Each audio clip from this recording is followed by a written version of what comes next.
hereby call this meeting of the Fan Ghouls Club to order. Yay. I'm Hayley. Hi, Hayley. Hi. I'm Brielle. Hi, Brielle. Hello. This is Book Club. Book Club. Today is episode 5. That's crazy. And I know.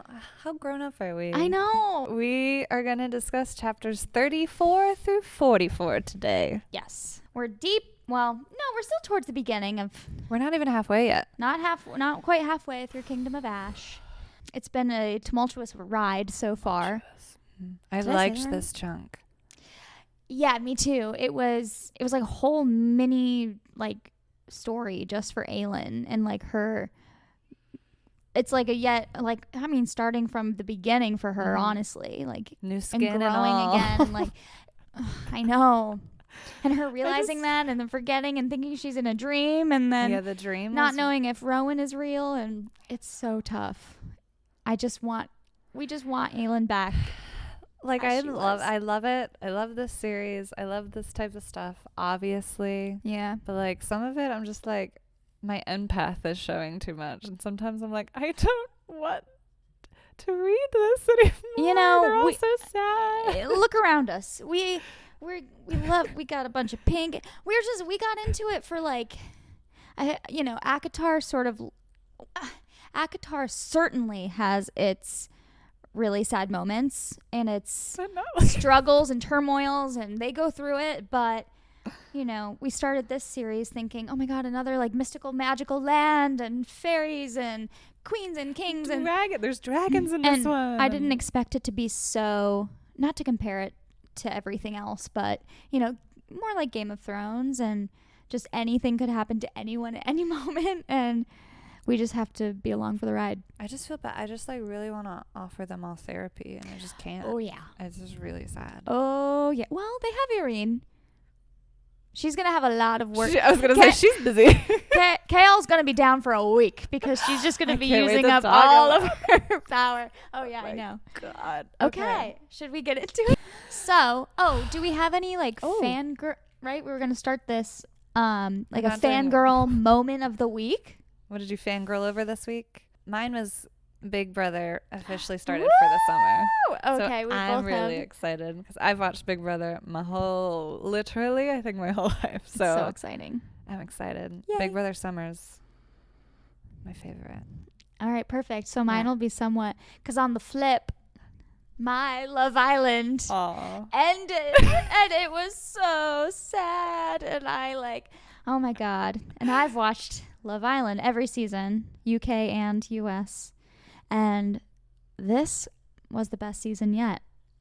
But they also announced they're having their first ever Love Island reunion next month. Oh, that's good. I love so reunions. Excited. So much to look forward to yet. Oh, that'll be fun. So, and yeah, I got to catch up on Big Brother because I'm going to watch too. I'm excited. Yay. Okay, great. Comment below your fangirl moments of the week. Twisters. Oh yeah, I saw Twisters. I left thinking, I like these cowboy movies. And you're reading Flawless. And I'm reading Flawless. Yeah, I don't know. Maybe something is calling to me. Like I'm supposed to go live on a ranch or something. I think we should just watch the Hannah Montana movie. You're right. I would never survive. On a ranch. I'm just meant to consume the media like about the ranch. I like the ranch vibe, but not the ranch. Ranch vibes. It's so, what was Paris Hilton's show in the 2000s? Oh my god. With Nicole Richie. Not The Sweet Life. The Sweet Life. It was similar to that, wasn't it? The Simple Life. Insert here. I can think of the theme song is playing in my head. I can't remember. Comment below if you know the answer. Okay. Sad stuff. Oh. Yeah. We're here to talk about sad things. All right. Let's jump in. Kingdom of Ash chapters 34 through 44. Okay. Do you want to start us off? Okay. Chapter 34. She starts reading the whole thing. Crying. Last week I was like, can we do our own Kingdom of Ash graphic audio recording? We definitely could, and I probably get sued, but it would be awesome. It. Yeah, I know. I mean, we really feel If what we divvied up all the I think I could do a good Lorcan. I know you could. Just give us your best Loki impression. My best Loki. Okay. Chapter 34. We need to retreat. Stop. We're just silly. Oh, gee, Selena. Yeah, I quote that 24/7. Me too. We're just silly. Okay. Oh, they're not silly anymore. Back in the olden days, her and Dorian were just so silly together. Oh, I miss them. Anyway, so yeah, they needed to retreat. So this is the first chapter we got back into this battle. And it's been a while. The last chunk, we didn't get anything about this. You're right, yeah. We left off the one before that they were getting, like, wrecked. Shreked. Like, they were getting Shreked with a capital S. Shreked. Shrek 2026. Fangirl moment of the decade. Of my life. All right. Oh, God. Oh, yeah, this one was rough. Okay, so they did retreat. And Adian had a very hard time making this decision, which was really, like, sad to read because he never retreated before. And he's already having a very hard time coming to terms with the fact that he doesn't feel like he's doing enough Aelin justice of his promise to protect Terrasen and to take over for this war, and to, like, that's half the reason, like, later when he flips out on Lysandra and stuff, like, it's all just like this anger of like he feels like he's not doing good enough, he's not, so like him coming to terms with and agreeing to do this and retreating, like, was really like rough because he's scared, like, and this is I even made a note, and he said he never saw an army this large before, like, he's just in over his head, and like this is what he was made for, this is what he trained his whole life for, and for him to not be doing this and not thinking he's gonna make it through and like lead everyone, he's like, it was really sad to read. And you saying that just now and reading this chapter made me realize even more, like, the only other person who understands the gravity of Aelin's situation in protecting Terrasen is Adian. Yeah. Like, they are on even ground when it comes to saving their land. And yeah, he's acting as, like, you know, king right now because, well, first of all, he doesn't trust Lysandra anymore. Yeah. He doesn't believe in this plan. And Aelin is dead for all he knows. Yeah. So, like, he's trying to step up, but he's so overwhelmed and he can't. And you can't imagine what that's like for him. I know. To try and fill those shoes. Yeah, and for him to think, like, maybe she's even dead. Like, he doesn't know. Like, he's also trying to not even think about that because he's obviously busy. But, like, he hasn't even come to terms with that yet. And, like, everyone around him is asking where Aelin is, and like he doesn't have answers for anyone. His men are dying around him, and they've been fighting for 3 days now against this demon army. And he's got to make that choice: retreat and live, or fight and die. I wrote the same thing. Rough. Dang, I know. Terrible. I know. Yeah, people are asking where Aelin is. Where's her fire? Why isn't she helping us? I thought this was the whole point. Like, so he doesn't even know what to say or do. I know. That's crazy. I know. And they're still waiting on Ansel's additional army. Yeah. They don't know where that is yet. So they're far. They're really far away. So I guess they're waiting on help for that. And then I did flag. It wasn't even a very big important part, but I flagged the part of Lysandra in horse form. Oh, when she doesn't even realize that she's still a horse, and she walks into the commander tent as a horse, and she's like, "Hey guys." Oh, I mean, it's like literally the tiniest sliver of comic relief, and it's definitely not written like meant to be comedic at all, but I was like, okay. But yeah, so that part, but then I flagged the part of that she was trying to help. She literally like helped pick up this dude whose guts was hanging out of him and was trying to carry him because she didn't want to leave him behind on the battlefield as they retreated. I know. And overnight, as she was walking in her horse form, at some point I guess he died on top of her. And then he was stuck to her because his blood froze over on top of her. Mm-hmm. So he like got stuck to her. Yeah. I was like, is that a detail I needed to read? Yeah. And this is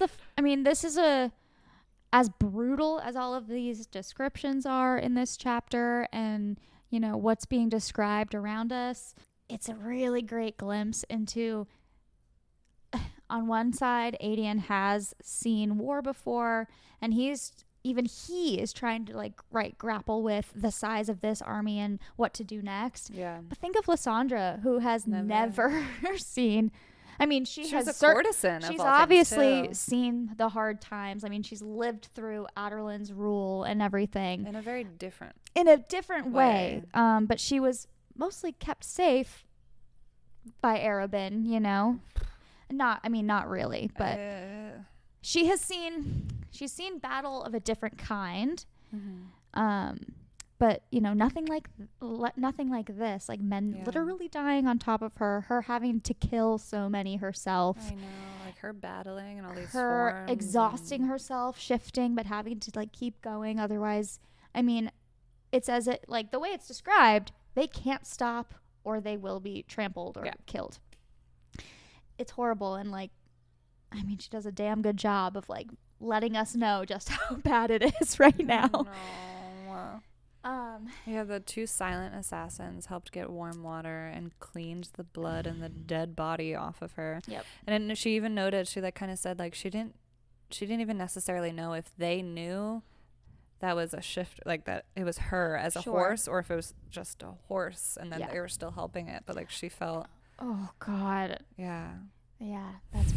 It's brutal. Like that's the only way you can describe it. Like we're not even halfway through yet, and like I'm like, whoo.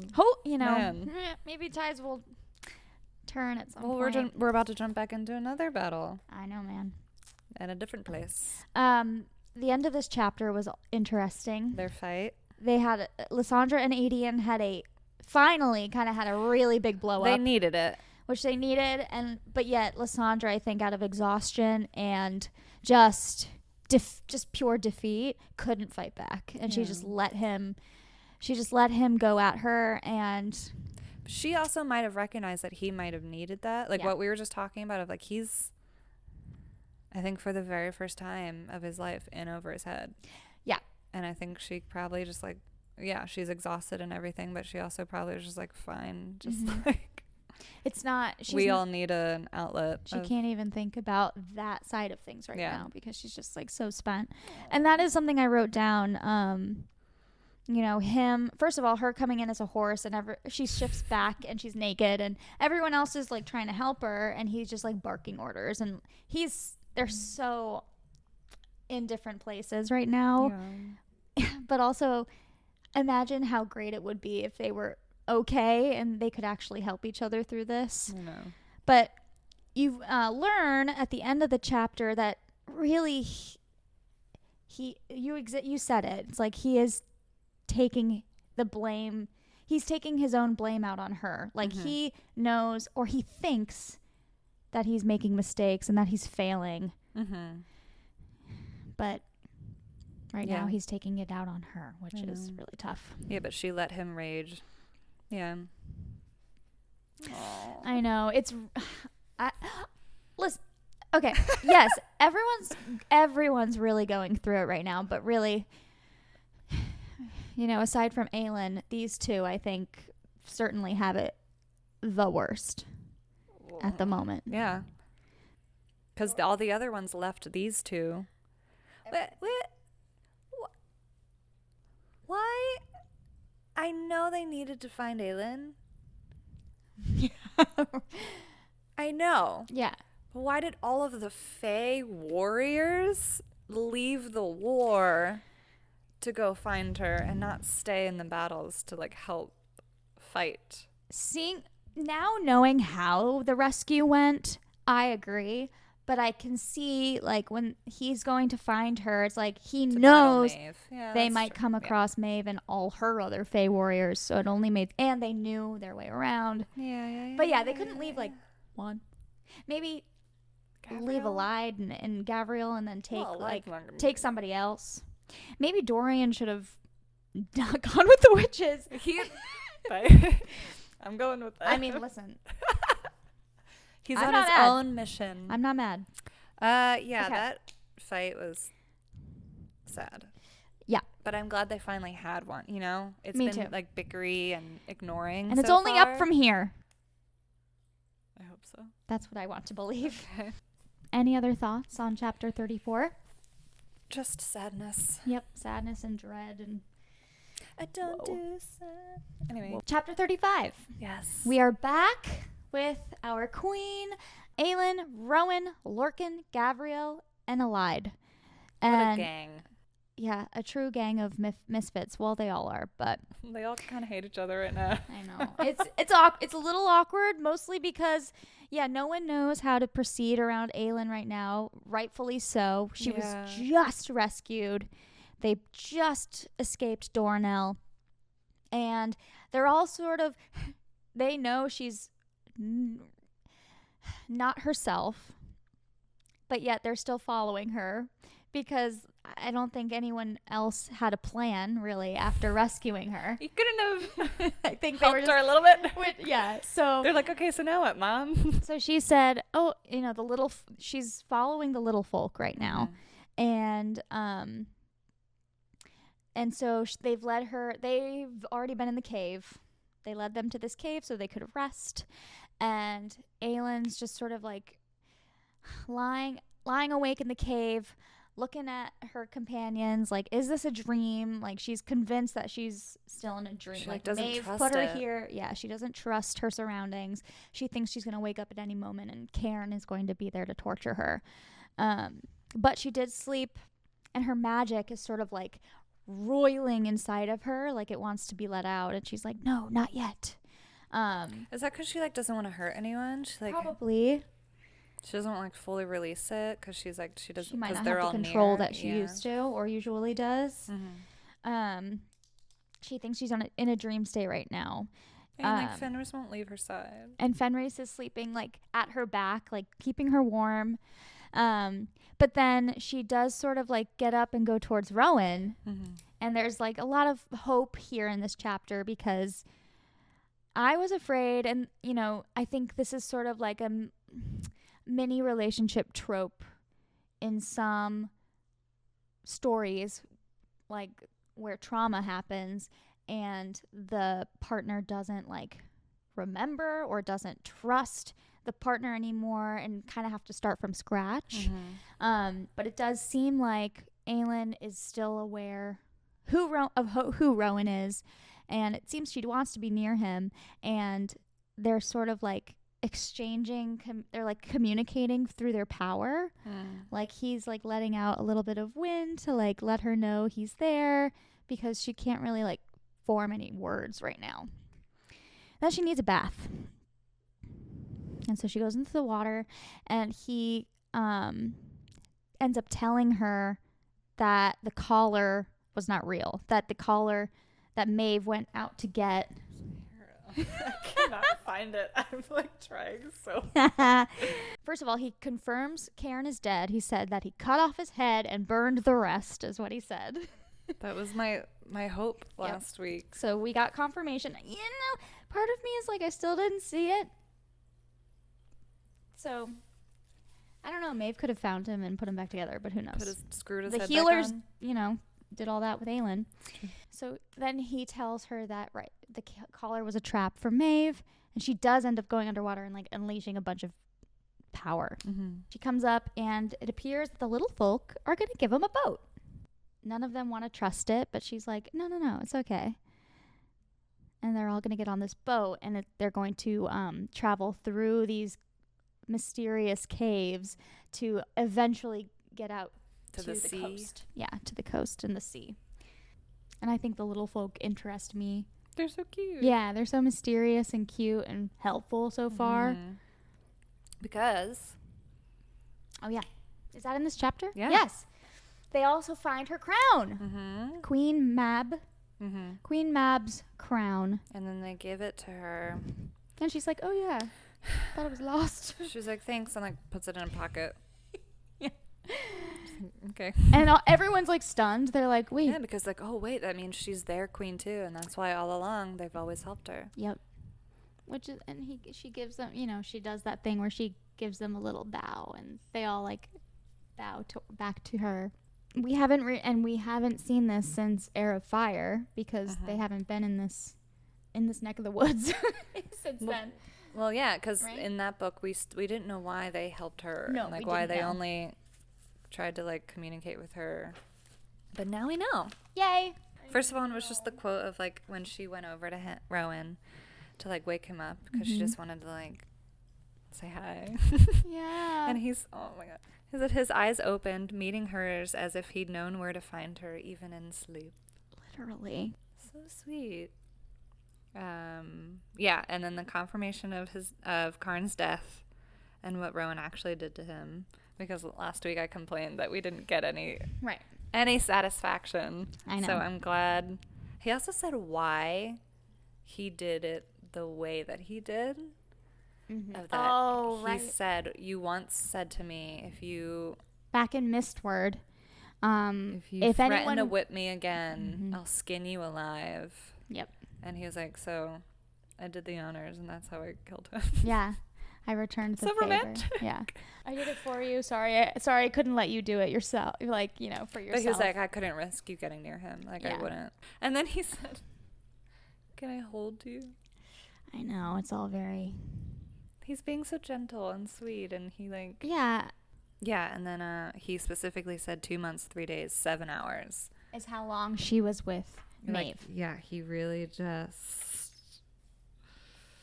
Yeah, he's like. Kept track that whole He's time. down bad. I know. Another one, he said, but he'd work with her and help in whatever way he could, and if she never returned to who she had been before this, he would not love her any less. She's still finding it in herself to push forward and work on this. So I know.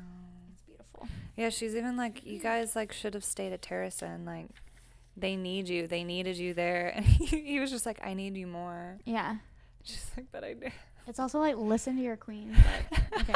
But I also really loved Sassy Lorcan starting to really come out. Yeah. Is cracking me up. He's sort of over the hate. He accepts it now. He knows why they all are mad at him. They all hate him, and he's like, fine. And he's not arguing with it, but he's just kind of being really sassy about it. He's questioning everything. He's like, why should we trust these little folk? Yeah. Like, what if they abandon us? Like, no one else is daring to like question her right now. And I think it's what she needs. Like, I think it's Lorcan just being himself with her is exactly what she'll need to continue on.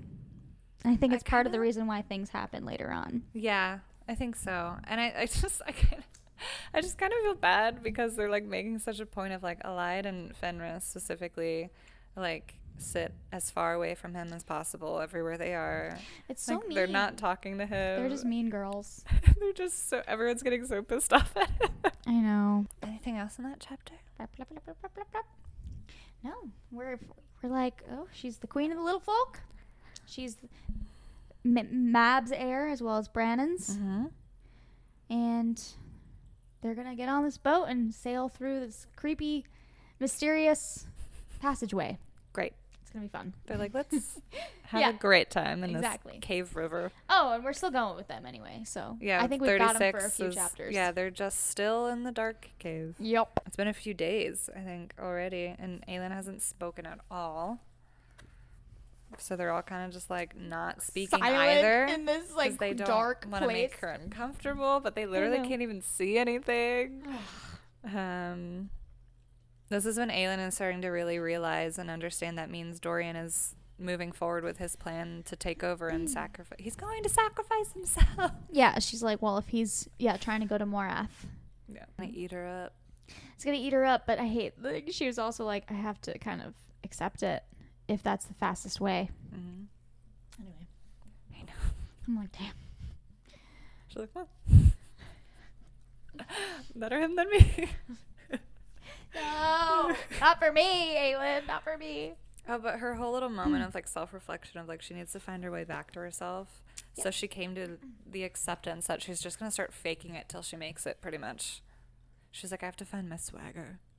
It was so hopeful. It was like, I was like, oh yeah, she's sounding like her own self. She would claw back to it. She'd fight her way back to her swagger, her grin, her wink. And then the very next page, it's like, she would show the world that lie as well. Make them believe it. Maybe she'd one day believe it too. I'm like, shit. I know. Alrighty. Next. Chapter 37. This is a great chapter. I love this chapter. So they're on the boat. They're still sailing through the mysterious secret tunnel. And so pretty much almost right away, Aylin's like, stop the boat. And everyone's like, we can't. And she's like, stop the boat. And of course, the little folk listen to her. And before it even stops, what's the stuff that's like pulling the boat? Like some mysterious creature? Yeah, some like big folk. Aylin jumps off, and of course, Rowan follows behind her, as does, well, Fenris and Gabrielle. They all go together, and Lorcan and Alide are left alone on the boat in silence. And they end up having it out a little bit as well. They have sort of an Adie and Lysandra type blow up, and they're just finally, well, Lorcan is saying what he wants to say, you know, and he's trying to tell Alide, like, I crawled after Aylin on the beach. Like, I wanted to help her, but I literally couldn't. Like, if Maeve had told me to slit your throat, I would have done it. Like, I had, you know, and Alide, you know, being Alide is like, well, Fenris was able to break the bond, and Lorcan was like, well, sorry. And if Aylin wasn't there to give him another oath, he would have just died. Like, but that's probably what you would have wanted, right? And Alide's like, so they have this total like lovers quarrel, and it's great and needed for hopefully them to move forward. Yeah. And then when Rowan and Aylin and Gabrielle and Fenris kind of wander into the caves, they find old treasure.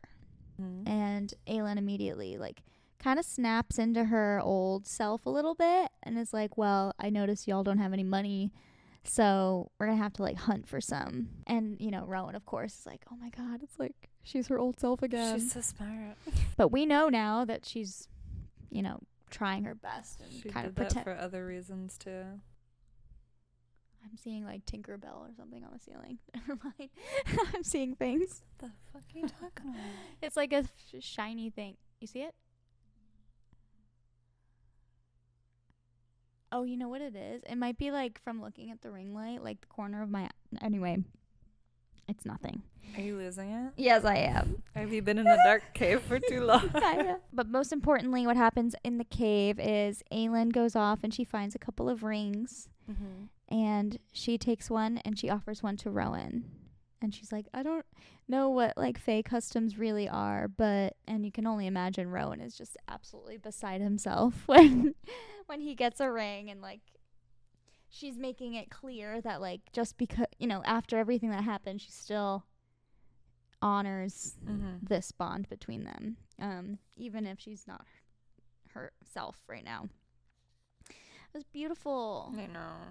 The arguments, all these like lovers' quarrels are killing me. I know. We're already going through enough like bad times. Like we were just introduced to all these couples. Yeah. And they're all like fighting. Hate every each other. Every single one of them. I know. Yeah, I thought it was they entered the territory of the Barrow-wights. The Barrow-wights, yes. I was just like imagining Dementors, pretty like, and because they don't like light, so that's why they're hiding in this dark, creepy cave. Shadow creatures almost. I know. Leaving Lorcan and Alide in the boat alone is hysterical. But he specifically noted that he knows Alide doesn't have her own magic, and he's never told her before, but he's always considered her cleverness as her magic. Like, I know. He thinks so highly of her. Yeah. It's so like... He really does. He's just is so like pulled towards her. Oh yeah, and she was like, well, I didn't care about myself on the beach. And he's like, well, I did. I wrote that down. I cared about you on that beach. And your queen did too. Terrible. And she's still like, it's just all flippant. Yeah, she's just so mad. Yeah. I know. I literally drew a sad face and I said they had no resolve in their argument. It's so like like look at logical. I wrote like a bunch of sad faces through every single sad face. every page. I'm like more sad. I was like, how do I make this one know. look more sad than the other one? When Fenris shifted into his male form, Aylin instantly ran over to him and asked if she could hug him, and he accepted. So then they hugged. I know. Yes, she loves him. Like, she just loves him. And she said, when you're ready, we can talk. And he said, ditto. Yeah, literally. This was the first time he shifted since. Oof. And Rowan called him brother for the first time. Yep. And I one of the things I flagged, it said Rowan was recounting when he called him brother, if you need anything, blah, blah, blah, blah. And he said the loss on his face mingling with something Rowan couldn't place, but now wasn't the time to ask. When he brought up his brother and his death. I was wondering like what that specifically was talking about. The loss and something he couldn't place. Mingling with something Rowan couldn't place. It was just like such a specific note that was written there, but now wasn't the time to ask about it. So I wonder what that really is. Yeah. I don't know. Just seemed interesting. Yeah, and then when they put the rings on each other again with the to whatever end, it's just like it's the little quote. I love they're so sweet. And then he asked if can I kiss you? Did he ask or he wanted to ask? Oh, he wanted to. He didn't ask yet. He was like, can I kiss you? I know. They're so cute. Slowly but surely. Yeah, I really like that chapter. And yeah, I forgot to mention that Fenris does tell the others about Connell. And Gavriel's like, when the time comes, we will avenge his death. And so, yeah, it's cool to see, once again, because of our girl Aylin, I mean, for better or worse, these fae males who were brought up together by one queen and like could never get along, they were bound to each other in that one way, but like they never would have considered each other family or friends. Now, so quickly being bound this way because of Aylin. And it just, and a common it's just cause. symbolism for what she's meant to be and what she could be someday. So hopefully soon. But we got a long way to go. Yeah. 38. I literally wrote the continuation of more people just giving Lorcan more shit. That's my boy, okay? I love Lorcan. And I just said Fenris came out in his male form now and he was like, I'm going to fight you. Promises Lorcan to continue their death duel. I was like, guys, like, just not right now. Like, there's so much other shit going on. Just focus on the task at hand. Oh, my God. And I specifically noted that Aylin seems afraid of her power. She's still really writing in these chapters and making notes that, like, she'll feel it and she clenches her fists or she, like, shakes out her palms. Like, she's really, like, she's afraid to use it, or maybe because of the way she was tortured, like maybe that has something, like she's just scared right now, or it hurts, or I don't know. We don't know really what it is yet, but she hasn't used her power yet. And you think, because like all throughout like the months that she was gone, she did dig into that depth to protect herself as much as she could. Do you think, like, could be I just think she might be afraid of the emotions that will fuel her. Like, I can imagine there's so much anger that had been, kept down and all of this. Yeah, I think it's just a control thing too, maybe. Yeah. She doesn't know how to access it in the right way, or I don't know. She needs to do more training again now. Like to retrain those magic muscles. Yeah, and then at the end of this chapter was just when it recounted that she actually went into the cave, not because they actually needed money, but because she wanted to find the rings, because she lost all her scars, all her tattoos, all her everything. So she at least wanted something on her that like symbolized something about who she is. Yeah. And her past and what she loves and everything. I know. I love it. Awesome. At the end of the chapter, when the little folk lead them into, like, they just are deeper in the cave, but they come upon this part of the cave that's covered in like these like blue lights, kind of like, what's that movie we watched with Millie Bobby Brown? That's exactly what I thought of when I read that. Yeah. Yeah. Like those little bugs that made the blue light everywhere. That's what I pictured. That's exactly what I thought of. Yeah, that's so funny. I was like, Millie. And she said, like, and she has a thought, like, there was still beauty in this world. And she always has a thing with stars. Yep. Interesting. Yeah. Very interesting. Reese? Because when she was being tortured. Oh yeah, she would. She also when she was in the tent, there was a hole and she got to see the stars, and she was like, it reminded her that there's still beauty in the world, and it was the same exact thing. Yeah. And she was also like, if this is the last thing I see, great. Yeah. Yeah, at least I got to see this one more time. I think that's pretty much it for 38. And it was clear that Rowan gave back Goldrin to her, so she has her sword again. Yay, sword. Swords. Ooh, boy. Okay, so we switch it up now. So now we are with our besties, Nesrin and Borta. Borte? I always say Bort. It cannot be Bort. I hope it's Bort.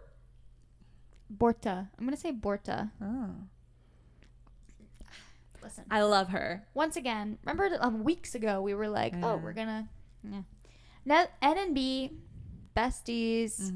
I was so happy to see her again for a quick second. Too. She's so funny. Not in the best circumstances. They're kind of standing there looking out at the demon army, as they call it, and it's been like days. And the army's just like slowly. Borta's like, I've never seen a fucking army like be so slow.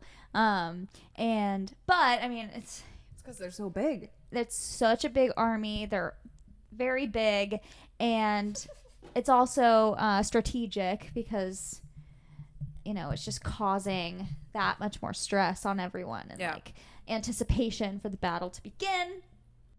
There's a lot of good like moments sprinkled into this chapter when Nesrin says goodbye to Borta and she kind of like flies away on her ruck, and then she intercepts Euron, and they have like a little she kind of gives him like a grotesque gesture or whatever, and they're kind of like making fun of each other.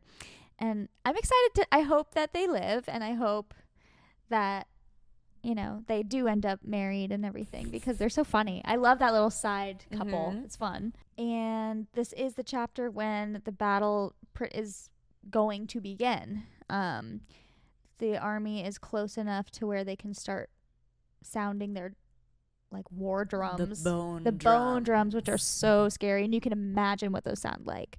Bones. And then the way it comes about. So Kale is kind of like standing at the ready.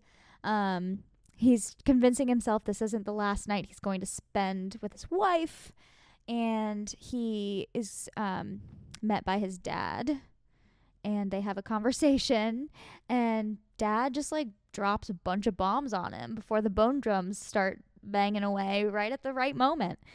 At the end of the chapter, his dad says that his mother left him, so like his wife left him, took their other son. Then he tells him that Irene is pregnant. She prego. She's preggers. And then the bone drums begin and the army advances. Sweet. Yeah. Thanks, Dad. Thanks a lot, Dad. That's literally what I said. Thanks, Dad. What were your thoughts? Insane. I know. I love Bort. We love Bort. And her hatred and playfulness with her fiancé. But are they already sleeping together? Yeah. I think I think everything's just a whole act. They just love to be mean to each other. She said, don't you want to something about your wedding night? Who says that I haven't? Yeah. Yeah. So they're already just doing it. Mm-hmm. Which For is sure. hilarious. And I said, ugh, bone drums. I hate the bone drums, man. And Irene couldn't keep down all her food. And I was like, does she have war nerves? Or is it the pregnancy? I mean. I know. And then, so Kale kissed Irene goodbye, but it seemed like she wanted to say more. She lingered. She wanted to tell him, Dad. Oh. Why would you? Yeah, what's the logic in like dropping all? I mean, to give him motivation, but it's really just gonna like spook him. It's gonna make him too emotional and distracted. Why would you try to kill your son? He's gonna want to get back to her, and that just messes with their power balance and all that. Like, he's got enough to focus on. That's what Dang, Dad. I know. Just keep it to yourself for just a second. I drew a shocked face. His mom and brother left him. Like, really? Oh, man. I liked this quote though that Kale's dad says when he goes, "They used the bone drums during the last siege of Aniel. Legend says they beat the drums for 3 days and 3 nights before they attack, and that the city is so rife with terror, so mad with sleeplessness, that they didn't stand a chance. Erewhon's armies and beasts shredded them apart." Damn. And it's like, dang, Dad. Thanks, Then Dad. he says his wife left him, and then he says that Kale's wife is pregnant. It's like, cool. Maybe he knows this is his last day, and he's like, let me just get it all out. All right. So that's where they're at. Chapter 40. We're back with your gal. My favorite gal. So after burying all of the bodies, Manon and the 13 finally got to earn some brownie points with Bronwyn and the Crokins. Yeah, they had mad respect for them doing that. Yeah, and then she also had a little blurb where she's starting to really accept that both the Iron Teeth and the Crokins are her people. Yeah. That not only is she both of them, but like they're both her people. Mm-hmm. So she's starting to get there, and she literally said, like, I want to bring them all home. I wrote that down too. Yeah. That was cool. So she's starting to have She's feelings. so different now. She's grown so much. Yeah, and she was talking to Astrid, and she's like, I'm not going to go to Morath. She's also going to go to the Farian Gap, and she's going to try to find Petra. I was so happy, and I've been waiting for this. Yeah. Because since day one with them, I was like, okay, Petra, before Manon, I was like, oh, Petra's definitely not one of them in that way. You know what I mean? But yeah, I loved this side of Manon, and she actually she ended up having a similar speech to Dorian when he was telling her that he cared. Yeah, so she's actually just starting to show that she cares about things, but that's the first thing that she actually said, that she cared about anything. I know. That's the first time she's ever actually just said that to anyone. And she was really pissed at him for not telling her about his plan to go to Morna. So, guess what? We have another couple that's fighting. I loved her, she goes up to him. When were you going to tell me about this? I know. She what? Cornered him. Didn't even give him a second. And is not going to allow him to go.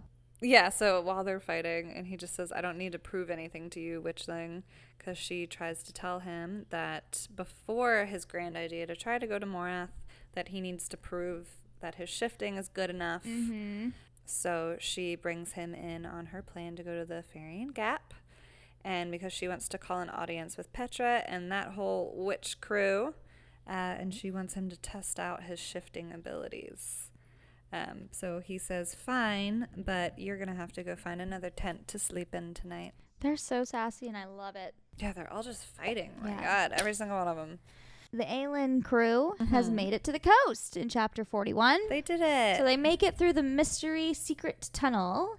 all Aelin now cares about is training, and she wants to do it day and night, but like everyone's trying to take care of her and say, you need to rest more. Like Rowan especially, you need to eat, you need to rest. And she's like, now I think sort of compensating her like how she's actually feeling with, I need to bury all that and just get strong again.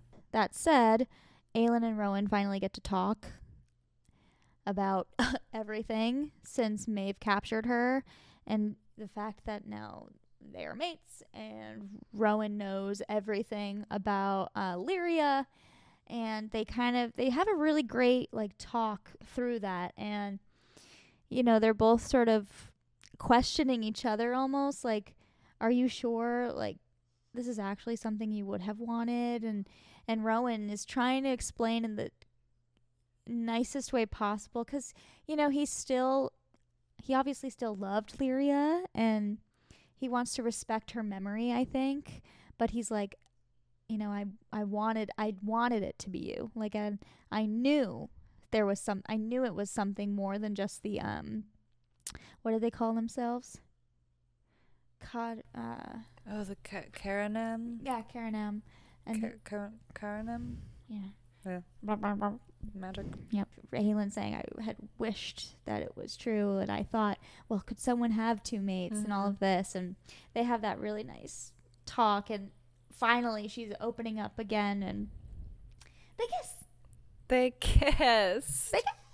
Wow. And she's like, you've never had to ask me before. And he's like, whoa, like he's trying to be so sweet. And she loves it, and I think she appreciates it, and he's all excited, and then they do more than that, and they just kiss. It's almost like they're back.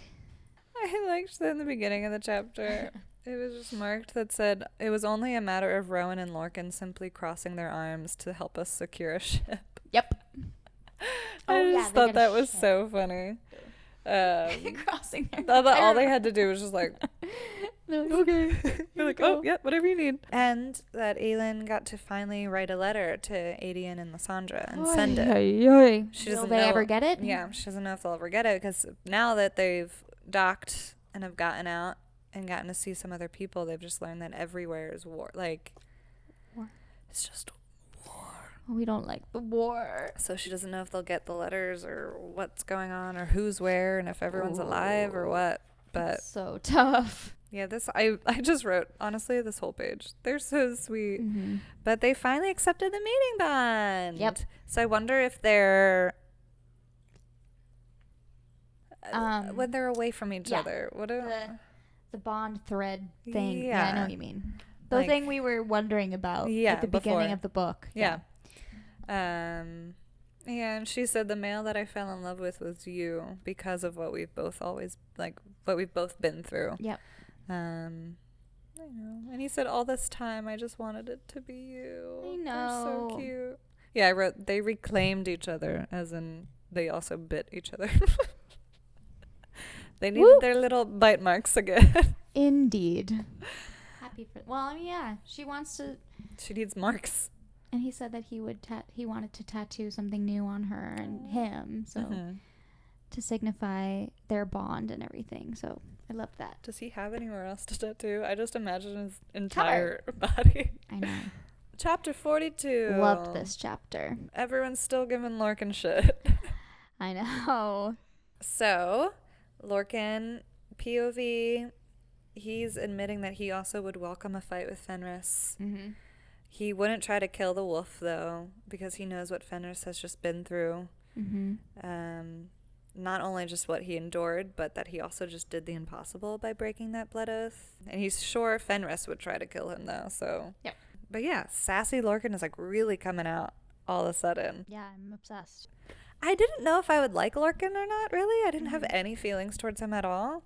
But every POV we get of this story, like through him, I always end up liking those chapters for some reason. But like with this, he noted that Aelin came out looking clearer than she had been since they've seen her again.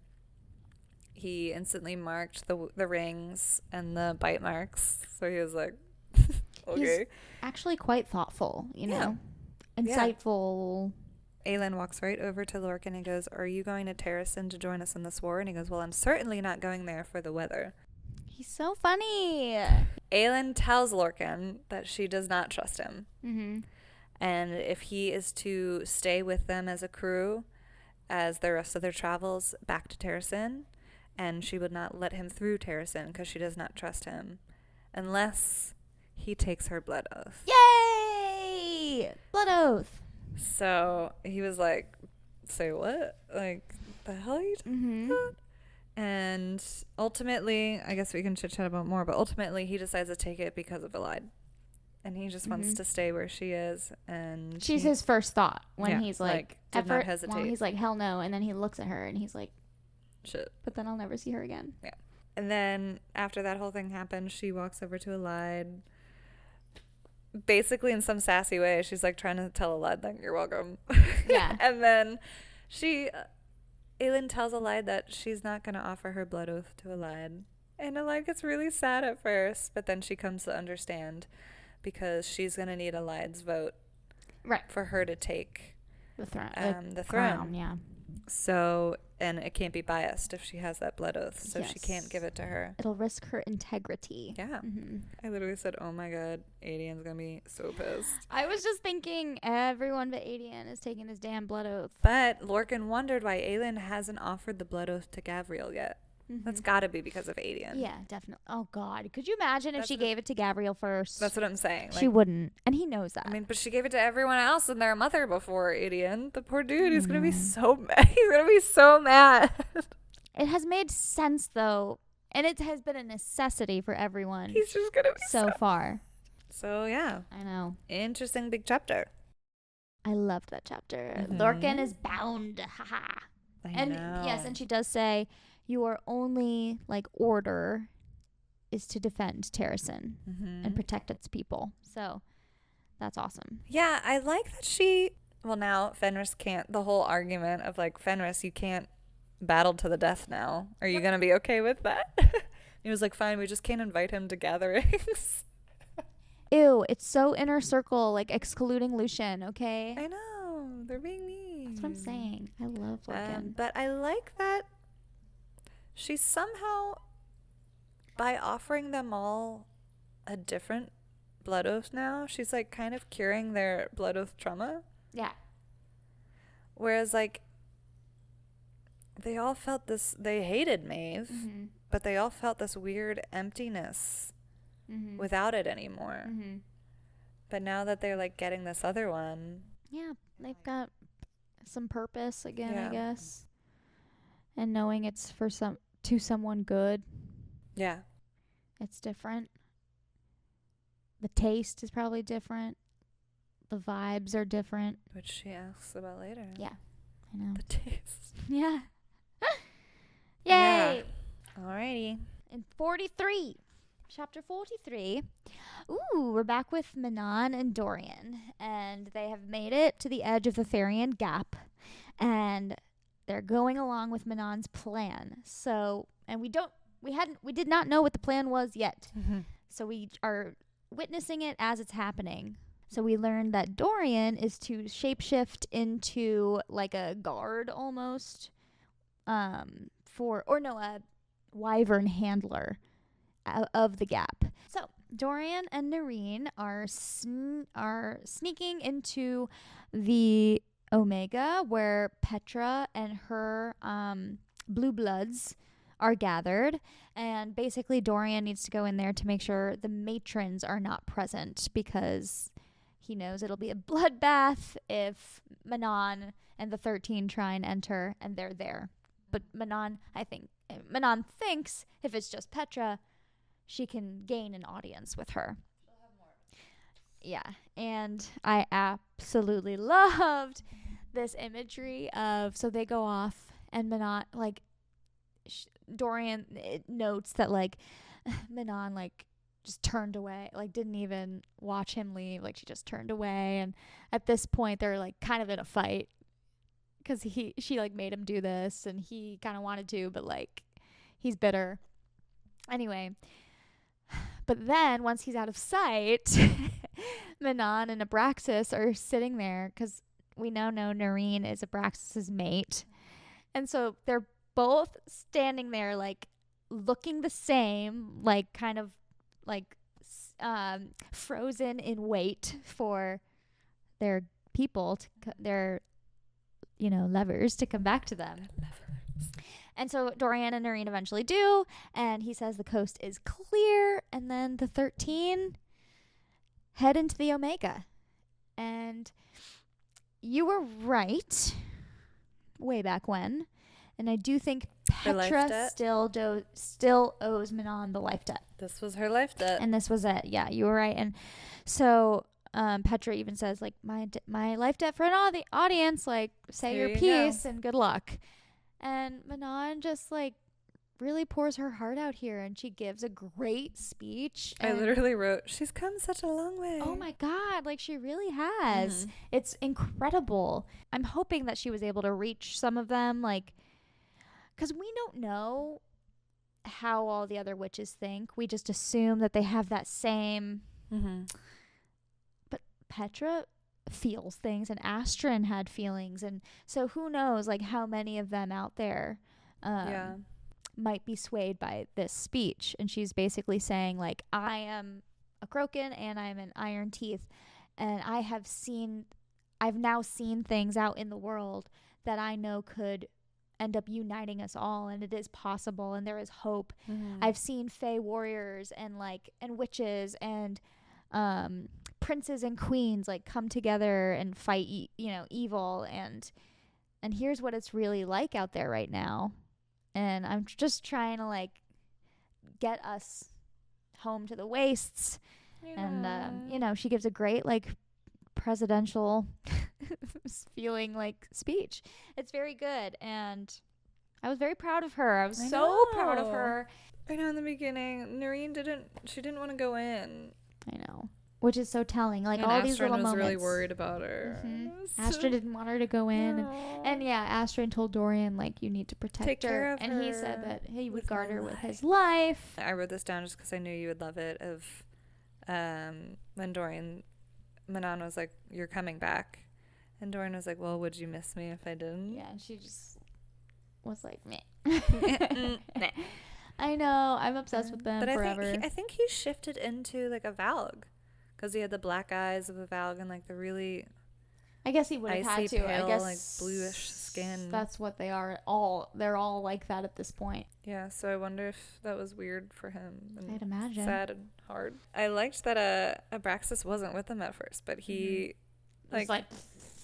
he found them. Yeah, immediately. And was waiting because he was worried about his mate. That's what I'm saying. And like the two of them sitting there together, like, same vibe. So cute. Manon's speech. All my life, I have been fed a lie.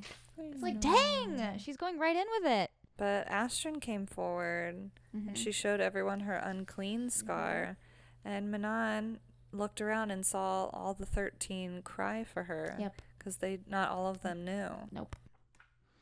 I know. And then, at the end, the last sentence is, not a child of war, but of peace. Manon, like, she's come such a long way. It's absolutely incredible. Again, I'll say this on my deathbed. Should have been its own series. The witches? All the witches should have been its own series.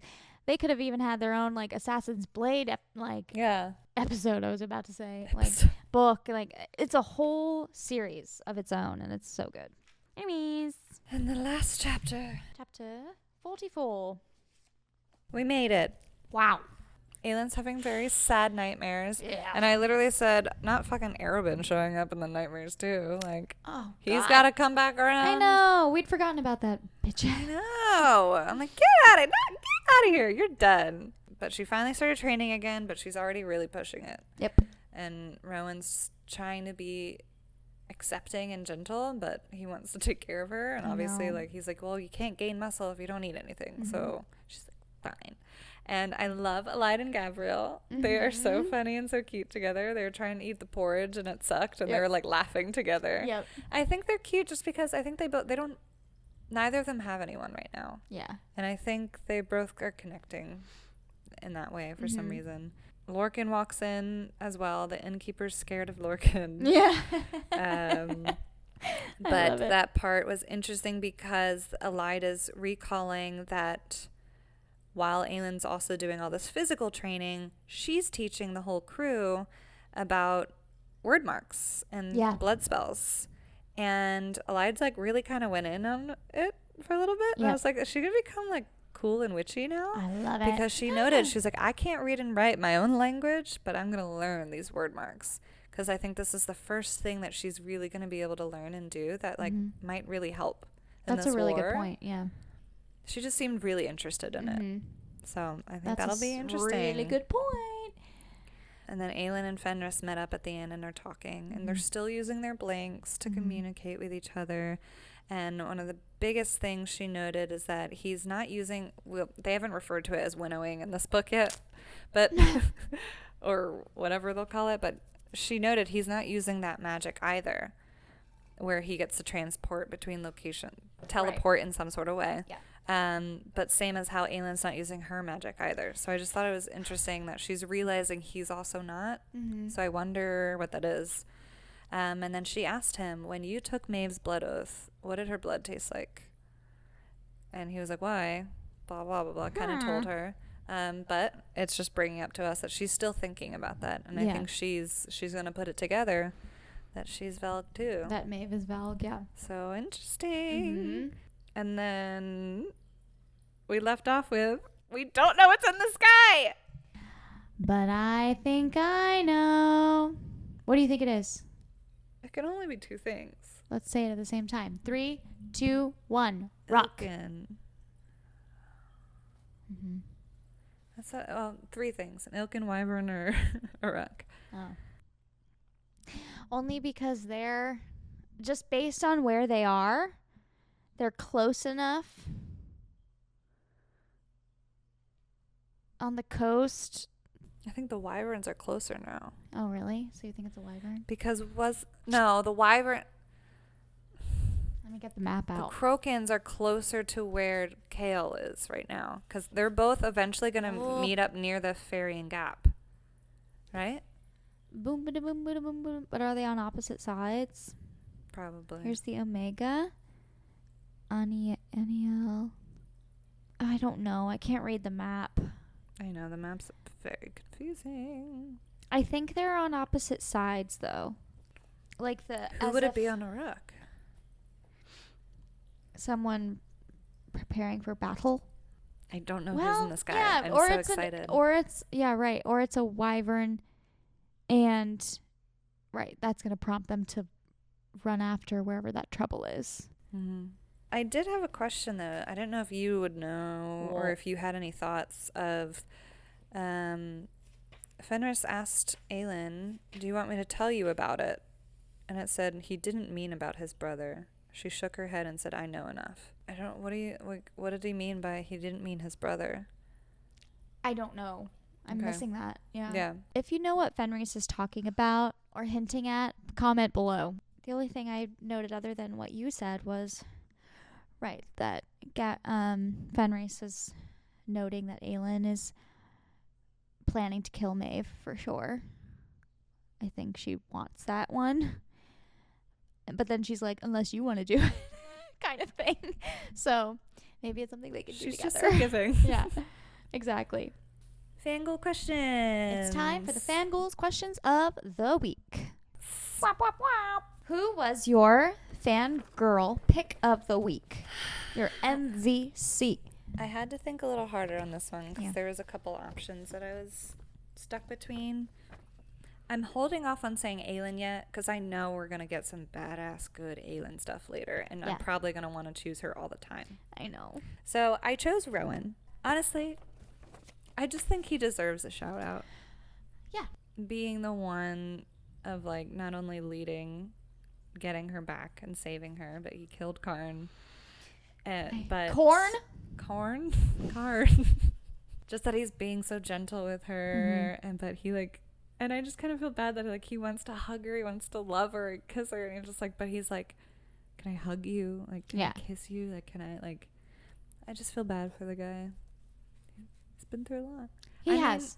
he's just had some psychological trauma thrown at him. Yeah. Like, learning all of that the person he thought was his mate that just got brutally murdered, like, isn't his mate. Oh God, yeah, it's terrible. And that he learned that this girl was his mate, but she also just got taken and is tortured by the person. Like, I know. He just kind of went through a lot. Mm-hmm. I can feel bad. That's all. That's a good one. Who is your pick of the week? My fangirl pick of the week is Manon.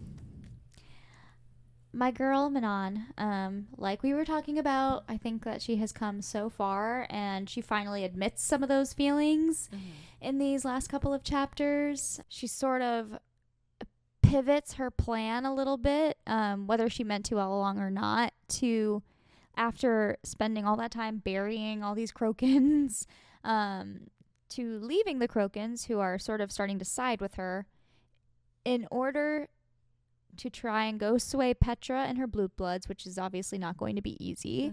And then, but also allow Dorian the time and space and ability to, like, practice his shifting and, you know, see what he's made of a little bit. And I think she's sort of being she's being more and more, like, diplomatic, like queen-like in that way.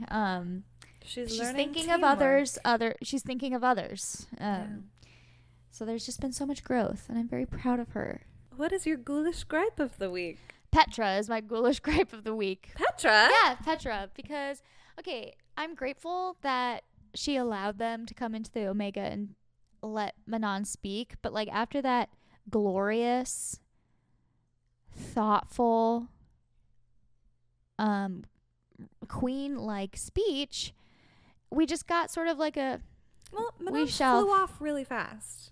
I know. She didn't stay around to, like, chit-chat with Petra at all, but I don't know. I wish I had gotten a little bit more of some allegiance, you know? Because I think Petra kind of has that, like, allied type, what do we call it? Cleverness? Yeah, but what's the word? Oh, her, it's witchy. The cunning. Her cunning. I think she's always seen that in Manon. And so I was just hoping for, like, a... I think we'll get a good... Yeah, I know. Because we've always had good moments with Petra and Manon. And so the big one, yeah, it's yet to come. What's your ghoulish gripe? These 3 bickering couples need to get it over with. Just, like, balance it out a little bit better, at least. I'm just like, I know there's a lot going on, but we have Elide and Lorcan just bickering. Oof. Aiden and Lysandra are really going through it. Them, I'm going to have a little bit more. Oh, but it's the most vicious one, though. I know. But then also Dorian and Manon, like, nothing even happened between them. They're just straight up bickering and, like, it's nonstop. It's just like a power battle between them. Yeah. Like, hot. In this tiny chunk of 11 chapters, all 3 of those couples just got in a fight. Yep. I know. I'm like, I just want everyone to be happy. I know. Will we ever see peace? I don't in think all so. forms? We're almost halfway through. Yeah, we don't have much left. We've done all this reading. Like, we've met all of them. We've met so many characters. We only just got the couples in the last book.